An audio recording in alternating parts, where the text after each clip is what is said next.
What's up, everybody, and welcome to Hobby Hotline. Of course, normally we would be over on our main page, but we're honored to be part of Hobby Palooza 2022 today with Bench Clear Media.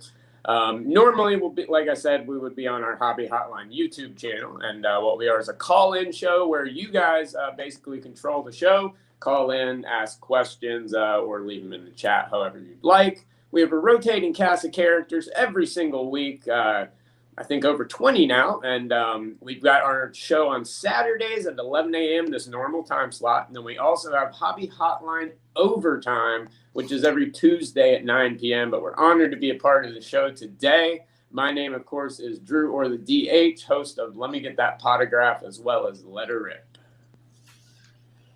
I'm John Newman, Sports Card Nation. We have a interview show every Friday. Comes out on all your favorite podcast platforms. Monday, just me, and shorter show, one topic.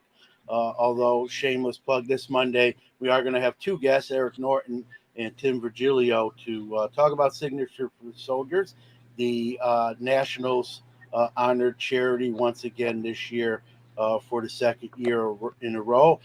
Real quick, I'd just like to thank Ty Wilson, Mike Moynihan for allowing us to be part of this event, and we're honored to be here. And like Drew said, this is our normal time slot, and on our normal show on our own platform, we allow people to call in and come on. But obviously, we're going to read what's in the chat. Mike Moynihan's going to put up some comments, and we'll obviously react to those. So I'm going to go to, I'll turn it to a man that I always say needs no introduction, but I'll let him introduce himself, Dr. James Beckett. Yes. Thanks, John. Really enjoy always doing Hobby Hotline and certainly Hobby Palooza. Hats off to Mike and Ty. Sports Card Insights, daily podcast, 15 minutes or less, actually less than 15 minutes always, Monday through Friday. Had the pleasure of having all, except for Herman. Herman, you're on my radar. I love having the other Hobby Hotline co-hosts on as guests, filling up my daily program, and a real treat to do this and to do that. So thanks, everybody. Looking forward to an hour of Hobby Talk. Good morning, card collecting friends. Victor, the rookie card specialist here. I can be found on YouTube, Apple, and Spotify. I also have a website, truerookiecards.com. All right, we are expecting a couple more guys from Hobby Hotline. They're running a little bit late, so when they pop in, but we can't hold up the show. So we're going to get into our first topic. We have two topics again.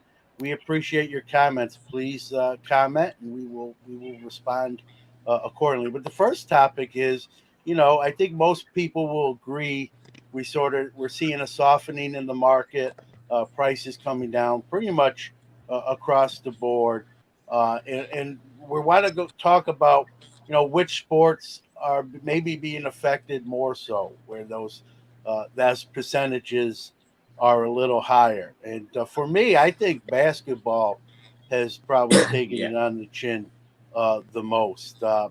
Some not stellar rookie classes the last year or two. Again, it's early. Guys can, rookies and young basketball players can still develop later on, especially in basketball. John, we've seen that.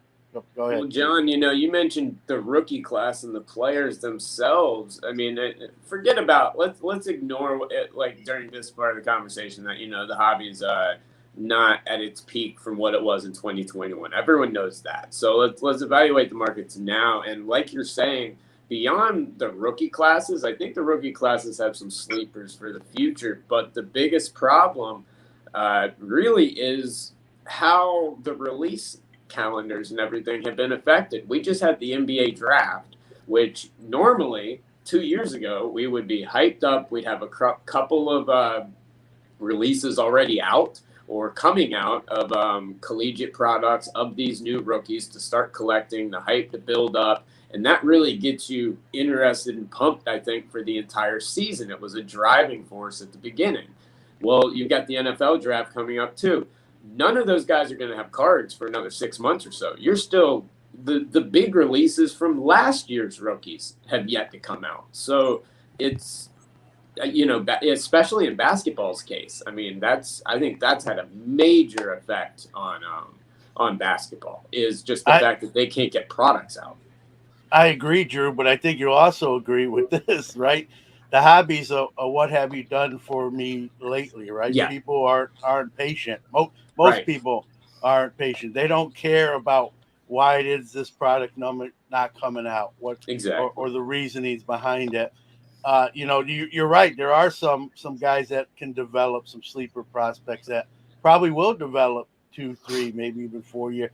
But again, those people You need who that are hype. prospecting, those people are like, what are they doing now? Nothing. And so you're going to have that side of the aisle. And I think that's what happened to basketball. Go ahead, Victor. I think, I see it twofold on the product being released late. Number one is I feel like I got to extend a little bit of grace because, okay, we did just come off of a pandemic. There has been logistical nightmares, not just in the card industry, but in every industry. But at the same time, my concern is, what is the long-term fix? Or is this going to be like a recurring year after year? Now we're going to be a year behind. So I'm hoping that we come to some type of resolve where we can say, all right, let's maybe cut some product away that we don't need to, or let's try to do something different so we can get back on schedule. And that's where I hope to find some answers. You say cut some product away. I'm not saying you're wrong. It's an opinion. There is no wrong opinion. But to a company, right, you just said, let's not make money and ever release this product. So they're going to think along those lines.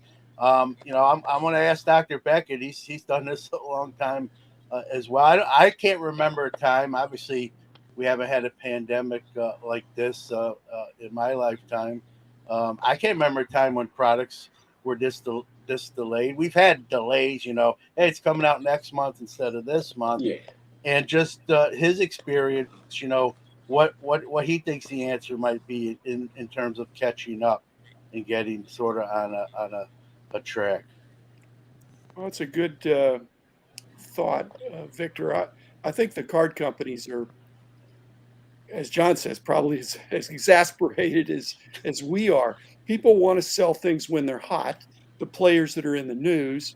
It's in nobody's interest to build up the hype for a year or 6 months. So they don't want that. On the other hand, I'm more concerned about the flip side of that, and that is that card companies with the NIL are going to be able to sell things before they're hot, produce things before they're hot. Right. And then it sits there. And my other, not pet peeve, but back in the day, price guides came out once a month. And so you weren't really looking at the trend. It just went up from the last month or down.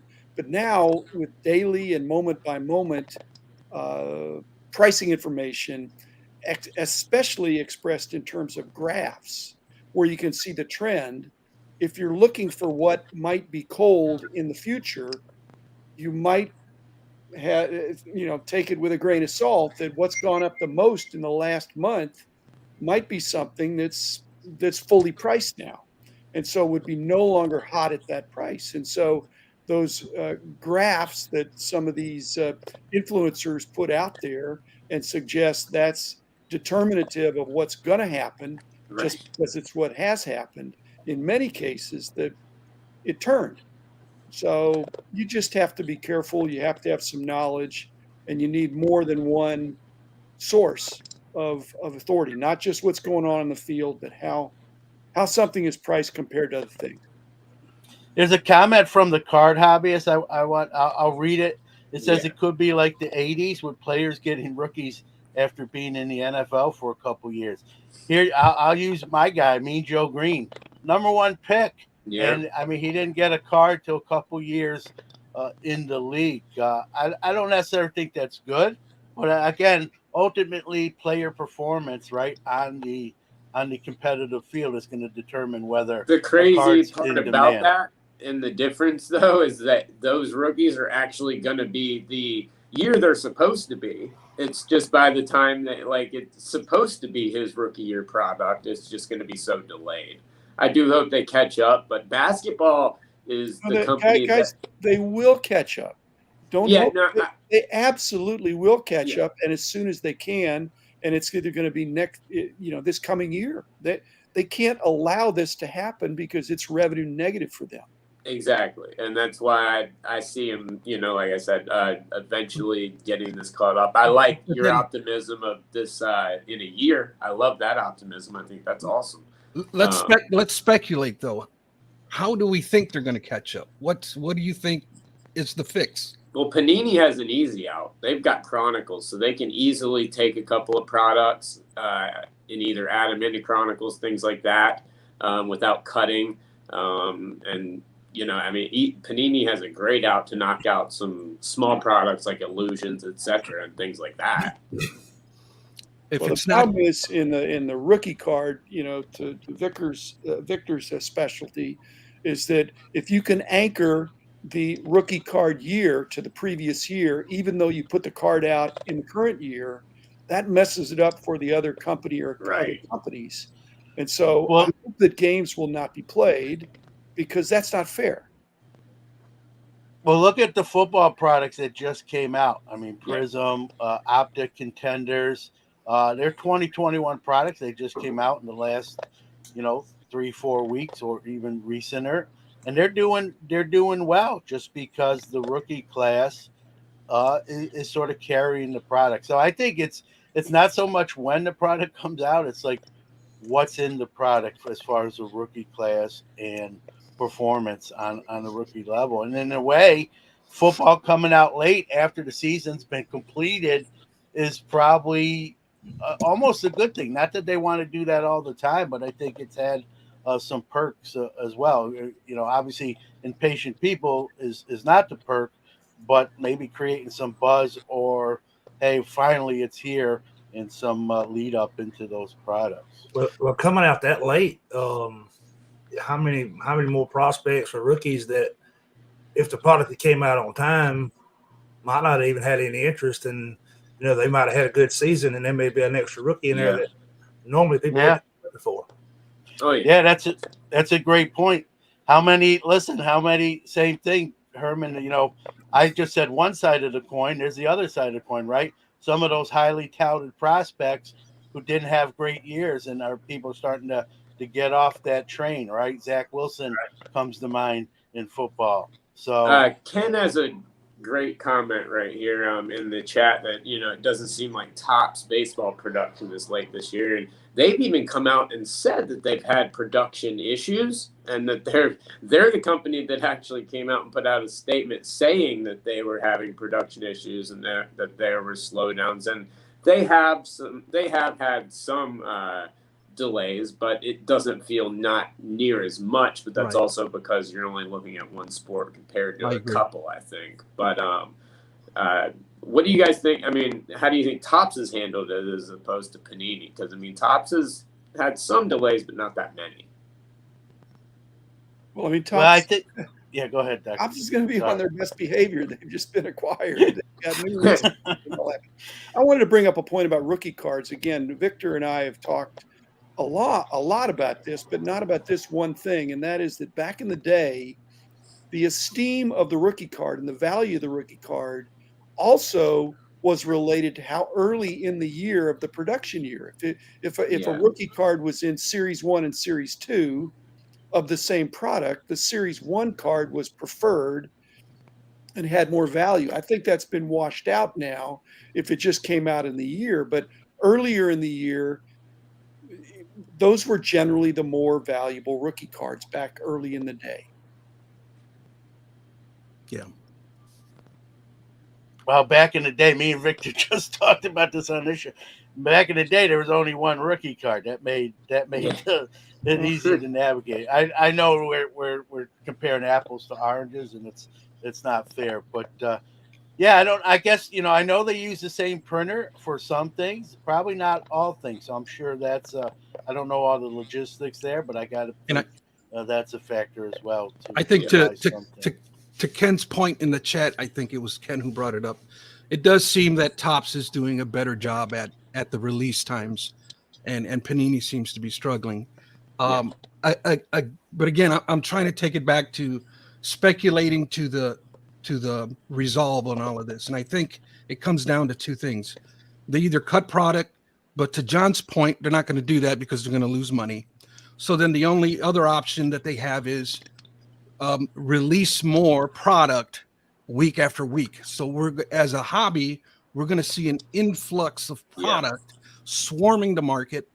And so collectors then need to become savvy. We got to understand kind of what everybody's up against. But then at the same time, we have to be intelligent and kind of do our homework on where we want to spend our hobby dollars and not allow ourselves to get frustrated because of the amount of product being released, and kind of understand where everybody's at. And overall, I think we'll get through this in the next year or so, I'm hoping, and we'll see how it all plays out. I think the other consideration, again, kudos to Topps, but I think a paper product versus a chrome or prism or more premium paper is easier to get out in this at this time. Yeah. Yeah, no doubt. Going back to the basketball, why I feel like they've taken, in their defense, and I don't defend basketball all the time, but in their defense, they were at one time like leading the market, right? So it's hard to maintain. It's hard to maintain that momentum for that kind of time. And the rookie classes, as we mentioned, didn't help them. I don't know about again, this rookie class, if you believe the pundits, isn't tremendous either. We'll have to, it's too early for that verdict, but at least the experts are saying it's deep, but there may be no major superstars, and so we'll see. I think that the sport, and touching on some of the other sports, we kind of talked a little bit about. I think football seen the biggest, benefit. I mean, to where the market is right now. Why do we think that might be? I just think we've had a lot of great. Well, I mean, you've had that. We talked about it a lot, John. You and I did on multiple shows. That changing of the guard the last couple of years. You've had so many people in football, especially at the quarterback position, the legends that are either on their way out, leaving, whatever it is, and then you're seeing the new generation, and you're seeing those guys hit their second and third years and develop and become these players that they're going to be. And in a hobby driven by rookie card speculation and things like that, I mean that's a perfect storm. You've got a mass influx of quarterbacks. I mean, look at the quarterbacks. They're legitimately very good quarterbacks, not that people are just trying to hype up, that are all some in the same division, and they're all within 2 or 3 years of each other. So I think that has a lot to do with it. And I think also you're seeing, which I'm happy about, tons of defensive and offensive skill position players starting to actually get love, people actually care about them. I see people looking for Justin Jefferson and Claypool and people like that, and Jonathan Taylor 10 times more than I ever did. Whether that's because you get priced out of the quarterbacks, which probably has a lot to do with it at some products, but I think football, they've just had that perfect storm of some of the greats of the last era moving on. At the same time, you had an influx of multiple draft classes that one of those is going to go down as one of the best ever. We just got to wait it all out. And I hate to say, I don't want to say I hate to say it. I think it is what it is, right? I love baseball and football, but I think football is really, baseball is a national pastime. I think we can make an argument football really is taking that perch as far as, between fandom, and then you get the fantasy league stuff, and then you got daily fantasy league. I think football has replaced baseball. Maybe some of that is just how they market themselves. I think baseball could do a lot better job on that level. But so I think that's, to me, one of the reasons football's made some strides is just because it's really our country, in the U.S. here, probably the most popular sport at this point. Well, when you look at football, though, you think about on all the different levels, how many people watch college football before the players ever get to the NFL versus watching minor league games before they get up to the MLB. So by the time these players hit the NFL, they're nationally known already. No doubt. I think that hurts. I hurts. People watch college basketball, but if you look at the draft, Herman, I don't know what you guys think about. A good percentage of the players that are drafted in the NBA draft didn't play like college in the States. They played in European leagues that, most of us, unless you're a basketball head, didn't watch those games. Maybe you read scouting reports, but watching and reading are two different things. And so I think that hurts. I think that's a little bit, going back to basketball, why they've seemed to, have the biggest fall out of the four, at least in my opinion. I think that's a factor, Herman. Minor league baseball. I'm lucky. I live in a minor league city. Actually, the Syracuse Mets AAA team here, I can walk to the stadium from my house. But not everyone can say that. So, most people will have to travel further to catch a minor league game. So, that's a great point. Here's the takeaway where I find kind of ironic, and it's what we're talking about here. Here's what we're saying. Basketball is trending downward because of the late distribution, but football is trending upward because of the late releases. Not just that, but I mean that's just how it's working out. I think some of the other stuff we touched on, Victor, like where the eyes locally on college football in relation to like European basketball or minor. Also, if Zion didn't get hurt, if Zion had actually played, I think you see not as much of a dip because that brings people in. And also, no matter what, even when it's just one player, it always brings more attention to others as well. There was kind of a perfect storm for basketball. And John, I mean, you really nailed one of the big things. Basketball went from being a collectible thing to the top. It skyrocketed to astronomical levels, and there's nowhere to go but down from when you're there. I'm also going to say something else, and you guys can tell me I'm crazy if you think I'm crazy. You might already think that, but hear me out on this point. I think basketball in the hobby markets is the most dollars and cents driven. I think people get into basketball cards more to turn a profit, for lack of a better way to put it, more in that sport than in others, where people will collect maybe baseball and football cards because they're more of a fan. I know people who deal in basketball cards that aren't real basketball fans. Just when it was red hot, they're just like, hey, I'm gonna just make a bunch of money here, right? And everyone does that in every sport. I'm not just trying to say basketball, but I think of the four major, I think basketball leads in that category as far as people who participate in it, maybe just for the dollars and cents rather than the fandom. If we were ranking them in order, I think basketball. And then with the kind of down rookie classes, that profit margin sort of went away, and I think certain people did too. I mean, that's just a theory, a thought, but I believe that. Great point. I was looking at that. That's right on point there. Yep. That's kind of what I said in a longer form, but people.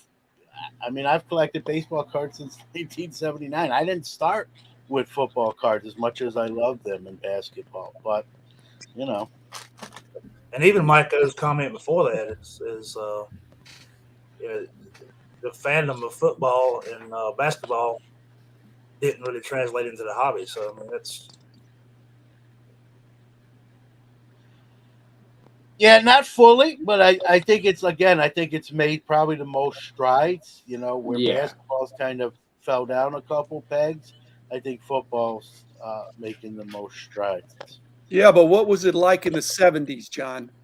It was awesome. There we go. Perfect. It was awesome. 5 stars on Yelp. Good morning, John. Hey, how are you, everybody? Sorry I was late. I was polishing my mirror ball. You will have to write, I will not be late 100 times on the chalkboard. Yeah, get to work. As soon as the show's over. It would not be the first time. Welcome, John Keating, that 70s Card Show. That's you get the intro done for you when you're late. So we're chiming in. We're talking about, John, with the markets, obviously prices have come down across the board, but we're kind of touching on which sport maybe is more affected, which sport has benefited the most or made maybe strides forward in relation to the other sports. And I kind of just said football's been a benefactor, basketball's kind of taking it on the chin. Well, you're saying prices are coming down, but there's two different markets, right? There's the primary and the secondary. So which one are you referring to? I assume the secondary, right? Yeah, which is great buying. Listen, I'm not complaining across the board. It's great buying opportunity. What about the primary market, though? I think prices are still up there, right, for unopened material being released on a hourly basis. I tell you what, when I was in Dallas, a month ago, 3 weeks ago, the wax was actually cheaper than I expected to see it. I don't open a ton of wax anymore, but when you were there, you saw it too. I think wax, it's still not. I'm not saying it's cheap or you're going to get steals and deals all the time, but I think wax is. We were seeing wax on release go for 4, 5, 6, maybe more times SRP. I think those days right now, I mean, certain products might still fit that bill, but I don't think we're in the same thing. And like Victor says, if we get inundated, right, with like kind of, 1.5 times the products because these companies are catching up finally on the releases, I don't want to bring the economy into it, but listen, it's an important part of this, right? Discretionary income. We see what's going on in the world, right? People have less discretionary income. You got more products now. People are going to make decisions. I'm going to buy this and not that. I think we're at a stage now where we were at a point where every product that came out was a instant winner. Like it was no doubt. Everything was a home run every swing. It wasn't the product though, right? It was the appeal of something being released. It could have been anything. It could have been Barbie cards, right? True. Ken has a great question here that I think kind of encapsulates a lot of what we've been talking about. Is collecting cardboard still considered a hobby with all these big time companies now? I'm really anxious to hear what you guys have to say. I personally think it absolutely is. My collecting has always been the same. I collect what I love to collect. My collection's gotten 10 times bigger in the last 5 years, I think, than it ever has. I just think that now you see a lot of people also engaging in the business side of things as well. And I don't see a problem with that. I don't see any problem with the hobbyists also wanting to engage in the business side of things. It hasn't changed my love for the hobby, at least diminished it. If anything, it's made it greater. Well, and what you said, it all depends on how you collect it. I mean, if you collect it for the love of a team or a player, and that's what you go after, then yeah, that's still collecting. Now, if you're flipping or investing or buying to resell or trying to be in the business of it, you can be a collector, I guess, but it all depends on how you look at it. I wear two hats. You got a big head, that's why. Yeah, exactly. 7 and 5/8, in case anyone's wondering. In 1987, I did my first show and I sold my first card. So in 1987, I became a collector and a dealer, and I've stayed that way here up until 2022. I still do shows. I still keep cards that I don't sell. I don't want to speak for Dr. Jim. I know he would probably, he sells some things, and obviously if you look behind him, he's got a lot of things that are he's keeping. So I think we're like similar. I think a lot of people, there are people who don't sell, and there's nothing wrong with that. But I think most people, even if it's selling, guys, just to buy more stuff for your personal collection, right? Yeah. Which in a sense, I kind of do that too. So there's so many more broad definitions of collectors or people in the hobby than there were when I started. There were two sides of the table when I started. Yep. And I agree. now the table it's like a Dungeons and Dragon dice. There is God no knows how many table. sides there are. Yeah, there is no table, right? There is no table. You look at a Good point. trade night, people are putting, let's be real, they're setting up shop. They might not have a tax number. They're making deals, right?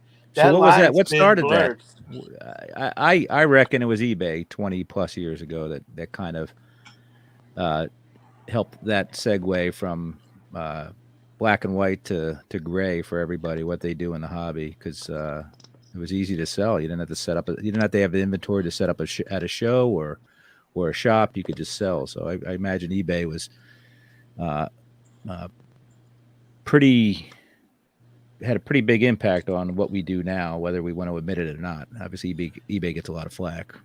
Yeah, but eBay. Yeah, well, eBay. Yeah, go ahead, Doc. I was just going to say eBay is understands that it's a hobby and an industry. They're delighted to see their sales in this category grow. But from Ken's original comment, it's the leadership of the big time companies that need to understand, as Drew said, that we need to straddle the fact that it is a hobby, but it is an industry. They're entitled to make good profits. But if they forget that it's at the roots, it's a hobby, then that's bad. And so these executives coming in from other experiences without a lot of hobby background, I hope they can get up to speed on the fact that this is part hobby, part industry. Yeah. Yeah, and I to answer Ken's comment, I feel like, here's how I see it. Back in 2004, I was a collector / dealer, and I quit the hobby mainly because I felt like I was being priced out, because I felt like the hobby was turning into a hobby for millionaires or for those with very deep pockets. And that was frustrating to me. And that was part of the reason why I left. But now I'm looking at it, and trends kind of have a way of repeating themselves. Now what I'm seeing is that the card manufacturers, they're having to meet the needs of every type of collector. And so they're trying to create high-end product, but at the same time, they're trying to create product for the masses. And so I hate to put like a distinguishing line in it, but in reality, I think what they're trying to do is just try to balance in creating something for everybody. And what the collector, I'm speaking for myself, the collector in me sometimes gets hung up on is, well, I want to get everything. I want to get a piece of everything. But I logically, I can't afford to get a piece of everything. And I have to come to terms with that in my own hobbying. Is that a word? Hobbying? Sure. Yeah. It is now, even if it wasn't, it is Right. now. Yeah. Hey, I want to break in here real quick because we got to do this. You know, Hobby Palooza is a great event. They're raising money, obviously, for charity. All money with the most of the percentage of the money from Super Chat goes to charity. Many of the shows are doing giveaways during their hour. I will be on tomorrow at noon Eastern with Sports Card Nation. Danny Black is my guest in Cousins Collectible.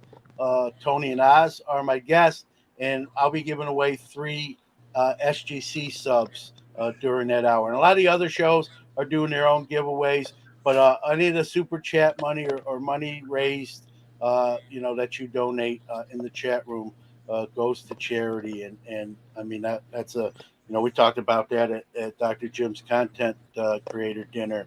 That's a big thing to me, and I wanted to definitely get that out there here. Yeah, absolutely. Hit that Super Chat up as much as you guys can. Of course, like John said, he's got some free SGC subs. We've got a over on Let Me Get That Potograph. We're giving away some Slab Strong stuff with them, so definitely check it out. We got a lot of awesome stuff, but great stuff Hobby Palooza is doing today. So hit those Super and tomorrow, Chats up. and tomorrow. Hey, Do what? and to finish my point, go ahead. Sorry, Victor. If you're all right, to finish my point before we move on, the collector in me says that I need to find my lane and be content in my lane. Yes. And not be so downcast because I can't be in every lane. Yeah. Yeah. positive vibes, man. Yeah, but you don't have to be defined by your lane either. You can be whatever lane you want. There's 7 days a week. You can be in 7 different lanes if you want, right? And you can change. I've always said this, right? Hobby your way, right? You can change. Right. You know, I've heard people say, "Hey, I'm not doing grading no more." Or, But can you do I them all? don't like grading. What? Who cares, right? It's not a contest unless you're on the PSA set registry. It's not a contest. Listen. I go backwards in my lane, Victor. I'm in reverse, okay? And I'm fine, right? You zig when everyone else is zagging, right? Yeah. Well, I don't know what I'm doing, but most traffic accidents occur when someone is changing lanes. Just saying. Yeah. So be careful. Look both ways. There you go. All right, let's we got 15 minutes left, guys. Let's get into topic number 2 that we hold have. on. Let's thank Justin first, if you don't mind, Justin. Yeah, thank you, Justin. There it goes. Thank you. We very appreciative of that, and it's a great. And for everybody tuning in, please come call in sometime. We'd love to hear from you. Yeah. Our second topic. Listen, we're 32 days away from the start of the National in Atlantic City. One of the questions that was brought up, John Keating said, who stands the most? Who really needs to have a good national, company-wise? Maybe they're having some bad PR. Needs to really put on a good show at the national to get sort of a bump. Is it the card manufacturers?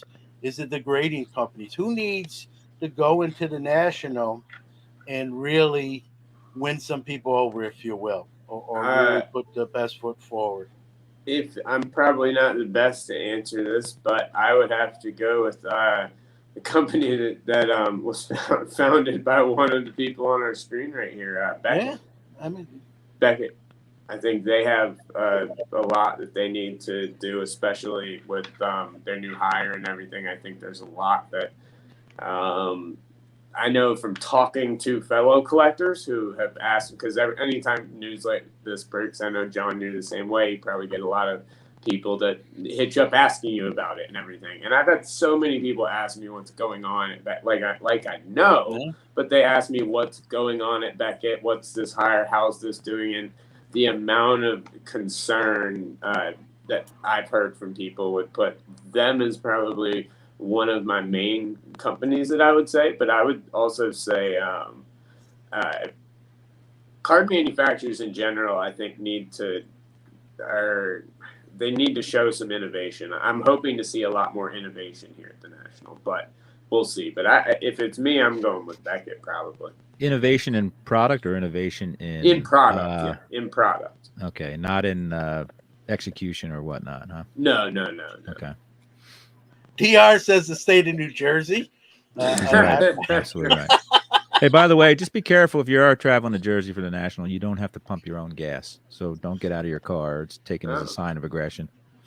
It's true. And, you don't pump and if your you're own gas. traveling in New York City and you're at a red light, people will wash your windows for you. I don't know what's in the bottles. That I can't Vaseline, confirm or deny. I had to throw in my hometown. Yeah. It's not that far away from Philly and Atlantic City. But I think that the grading card companies aren't hurting as far as financial in the financial category, but I think there's some negative press still going on, right? So I think what they do, I think a lot of eyes are going to be on them. We know PSA is going to be doing on-site grading, but I don't know about the others. Like SGC is a sponsor of my show. I've asked them. They have not announced what they're doing as far as, grading cards on site. Last year they didn't, but they did a ton of breaks and giveaways. They had a crowd and a lot of noise, a lot of buzz coming from their area. So they did a great job. They might do that again. And that's probably what they'll do if they don't grade. But I think what the grading card, companies announce or do at the National is going to sort of give somebody some momentum. And Gary, 1,000%. Yes. It's worth going. Tons of raw cards. You can spend an entire day looking at one table's dollar boxes. I mean, absolutely. Yeah. In fact, there's a niche. Everybody. Yeah, there's probably just as many people attracted to the national that are trying to avoid slabs, right? Yes. And going there because there's a ton of slabs. I've always said with the national, it's the most people in the hobby in the same place at the same time. Well, that goes for the cards too, right? The most amount of cards in one building, all different genre, sports, non-sports, high end, 10-cent cards, everything. Cards that need to be monitored by guys with weapons. Yeah. The whole, it's something for everyone. If you come to National and it didn't do it for you, I don't know what to tell you, honestly. Yeah. You So. can walk through a museum and then you can sit down and go and rummage through a dollar box in the span of 20 minutes. Yep. Yeah, but that's a punishment to a person that wants to look for high-end cards. You can't. When you walk around the National, there's something for everybody, but every table isn't your cup of tea. And so there are people that if they see a dollar box table, they quickly move on. They quickly move on. Now, if there's a $10 box or something, everybody has their threshold, and it might be not to exceed or not less than. If they want to see a showcase that has a sparse group of cards that are very high end, and Drew, maybe they want to spend the whole day there. Yeah. I just think if you're looking through, but most people can't even. It just is upsetting to them to think that they would buy 1,000 cards. They want to buy 10 cards. Right. Oh, yeah, that's of course. The way they hobby. It's like slot machines. There's 10-cent slots, 25s, there's $5, $25 pools. So there's something for everybody. But there is something for everybody. And it's in multiples, though. It's not like a normal show where you might find a table or two tables that you want to live at. You're going to find dozens. A lot of comments in the chat, guys, about, hey, I'm going to see my friends, see people friends of the hobby family, right? That's a big part of the national, and I think it's even gotten more so. It's become sort of a get together. I've heard people call it a family reunion, right? A hobby family reunion. It's the week you schedule every year, right? It's around the same time. You schedule it. You tell your employer, hey, I'm not going to be in this week. This is one of my vacation weeks. And, you just make plans to go and see everybody and talk and enjoy people's company and conversation. And, as much as we love the cards, right, it's the people behind the cards that are important as well, too. Go hunting together, right? You got a partner. Let's go find a card. That card that I'm looking for. Yeah. 4 odds are better than 2, right? In answering your question, John, which was, what do we hope? What needs a boost at the national? I'm hoping to see a boost in the market. To be honest with you, I'm a content creator, but I consume probably an unhealthy amount of content. But the vibe is, the consumer confidence per se is trending downward, and that brings about a lot of speculation and a lot of negativity. So I'm hoping that the excitement, I remember the excitement that we had last year in Chicago, and the market and people doing videos showing a mass amount of people, and it seemed like everybody was just so excited, and I'm hoping to see the same this year, and I'm hoping that's going to alleviate some of the market consumer confidence that'll turn it the other way. It's healthy, though. The gentleman to your left on the screen, sorry, Drew, will tell you that there needs to be air let out of the balloon at times, so it can't always go up. Yeah, right. Victor, that's also I think that kind of falls on us as content creators too.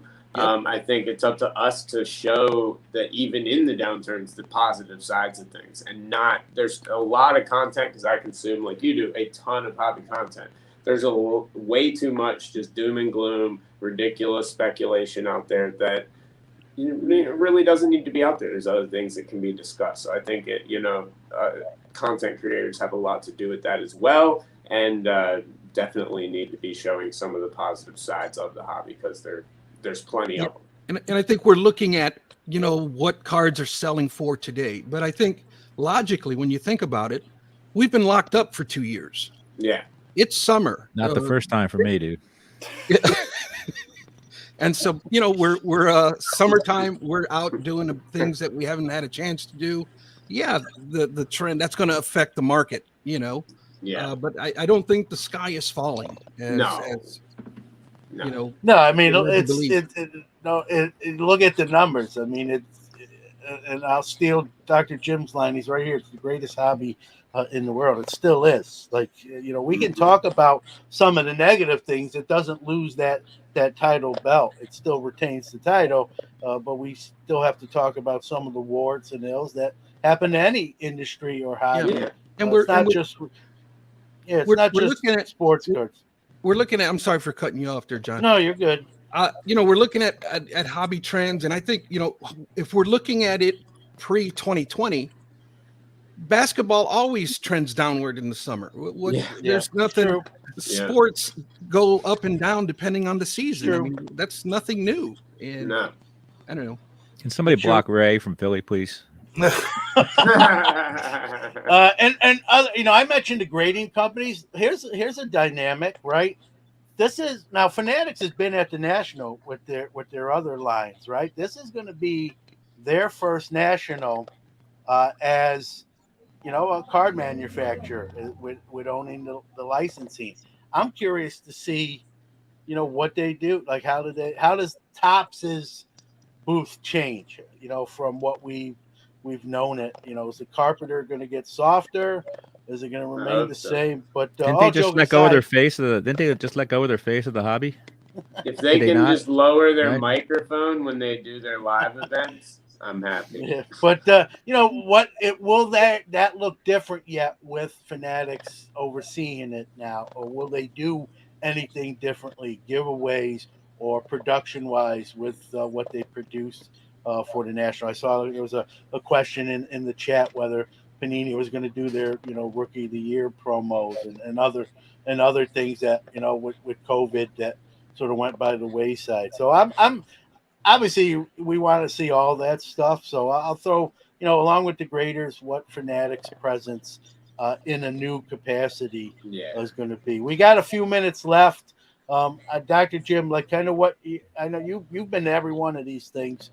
This year, what, like, if I asked, that question, how would you answer it? Well, just to respond to Drew first, I mean, basically my goal when I was in charge is not to make a lot of waves, not to have these big announcements, just keep doing a good job. But I think that, the pandemic has treated different companies differently. And I agree. I think my Beckett Media friends need to step up and demonstrate some market leadership. I do have some concern that they're also moving at the same time to new corporate offices. So I think they're going to have their hands full. I'm going to be talking to the new CEO on a podcast pretty soon. And I'm optimistic that he's going to bring new energy and his core competencies to a company that has a lot of potential to resume, hopefully, what I always thought was our rightful place, to be not just a thought leader, but a doing leader, and to do good things to help make the pie bigger. So, but again, the biggest company in the industry now is Fanatics. Yes, they are huge, and they need to be this benevolent giant of a company that comes in and really improves the space and takes it to the next level without overproduction. But hopefully they're going to have a real bent toward quality and toward the image of our industry. And that's what I'm looking for, Drew, at the National, that Fanatics ought to get a lot of the headlines because they're the biggest gorilla in the room. Yeah. All right, guys, we're got like 30 seconds left. I think it's apropos that Dr. Jim kind of had the final word there as someone that's been to every single National. For us, again, a big shout out and thanks to Bench Clear, Mike and Ty for having us all on. Thanks to all you guys for coming on today. 20, this is a 2-day event. Watch all the other shows. Donate for us. We're on Saturday, 11 a.m. You just Google Hobby Hotline. All the stuff will come up. And we're on With those also on super Tuesday lights. nights. Yep. Tuesday nights, 9 p.m. Eastern, 11 a.m. On Saturday. And we have 20 hosts. So you saw 6 of us here. There's 14 more where we came from. We got like a whole arsenal. So we appreciate you checking us out. And if you don't like, I'm an ugly guy. If you don't want to see me, we're in audio form. As Super well, dislike is folks. $20. So if you dislike us, it's $20. There Hit the you button go. twice. So, all right. Thanks, everybody. Thank you.